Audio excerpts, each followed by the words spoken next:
Hi friends, Michelle here, back with another video, and today I am doing the halfway to Halloween tag. I was tagged to do this one by Brian at Adventures in Literature. Thank you, Brian, for tagging me. I really enjoy these, and let's get right into it here. Number 1, are you a fan of haunted houses? Yes, I love a haunted house, although I haven't been to any in my city as a grown-up. When I was a kid, I had the good fortune of traveling with my family to Disneyland in Anaheim, California, and visiting the haunted house at Disneyland. And honestly, I don't know if it gets better than that as far as haunted house goes. So I love haunted houses. I love a good jump scare. Number 2, what's your favorite ghost story or haunted lore? Well, I have heard, although I have never stayed at this particular hotel, the Banff Springs Hotel here in Banff, Alberta is said to be haunted. It is a well-known, there have been so many sightings of ghosts, ghost stories, ghost lore. It's a very, very old castle, basically, set in the Rocky Mountains.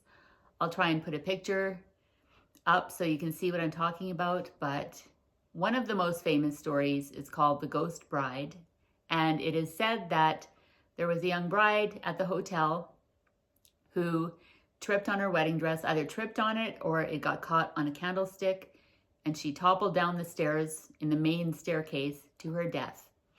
And apparently she can still be seen dancing in the Cascade Ballroom, and you know, people have felt her presence in different rooms in the hotel.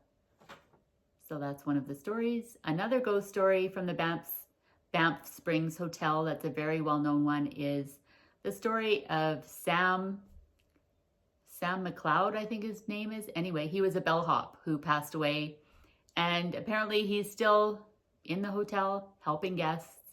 He's a friendly ghost. So those are just a couple fun ghost stories that are a local folklore here. Number 3, do you plan on Halloween decor hunting this year? If so, what items do you hope to find? Well,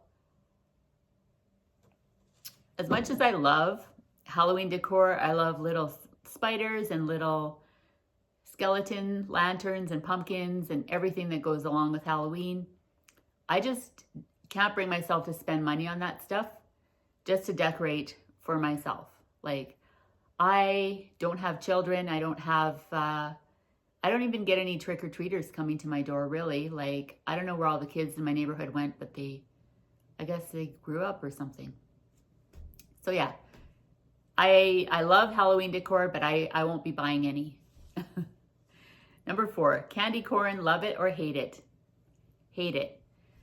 Number 5, are you big into costumes and dressing up for Halloween? If so, what's your favorite costume of all time? I mean, I wish I could dress up if I had an occasion to go out on Halloween. You know, normally Halloween falls on a work week, you know, a night where I have to work the next day, and I don't go out much anymore, so I don't really have the occasion to dress up, but if I did, I would. And one of my favorite all-time costumes was when the Star Wars movie came out back in 1978, and me and my sister, my younger sister was Darth Vader. I dressed as Princess Leia. That remains one of my favorite all-time costumes. I'll post a picture if I can find one. Number 6, what is one activity or experience that is on your spooky season bucket list this year? Well, I don't know about this year, but it's definitely a spooky travel bucket list item. I had once heard about this radio station here who were doing a promotional giveaway of these fantasy dream vacations, and they all had a theme. There was one each month. Anyway, the Halloween themed bucket list trip that they were giving away was a overnight stay in Dracula's castle in Transylvania. And I thought, wow, I would love to do something like that. So yeah, I thought that sounded really cool. For sure, that's a bucket list item. A spooky bucket list item.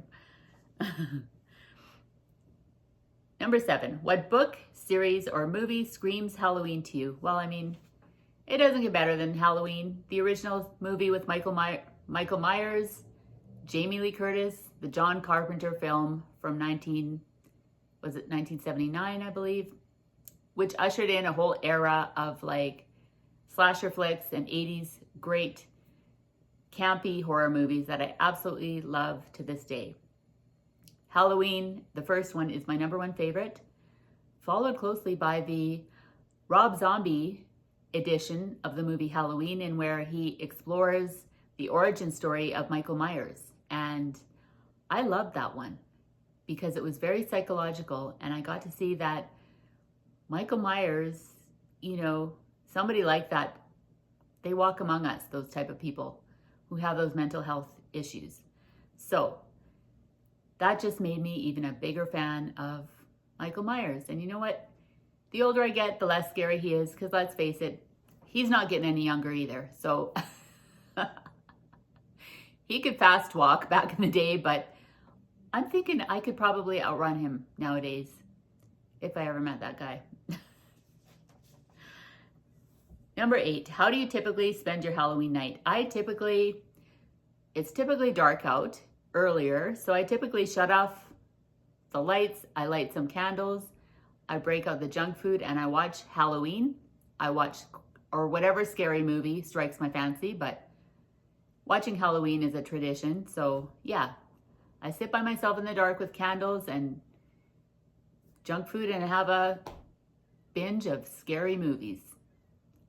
I love it. Number 9, what does Halloween mean to you? To me, Halloween means what Christmas means. It's just a sense of fun, nostalgia, you know, eating things you don't normally eat, watching movies you don't normally watch. It's just like a way to celebrate a special time of year. It's also seasonal, you know. Christmas is in winter, Halloween is just ushering fall in, and the air is different in October. I just love the month of October. So yeah, it's very much childhood nostalgia as well as the fun and frivolity of the holiday itself. Eating candy, watching Halloween movies, and yeah. So next prompt is to tag people, and if you'd like to do this tag, please go ahead and do so. I will tag a few people, and thank you so much for watching. Thanks, Brian, for tagging me. It was a fun one. I'll see you in the next video. Bye.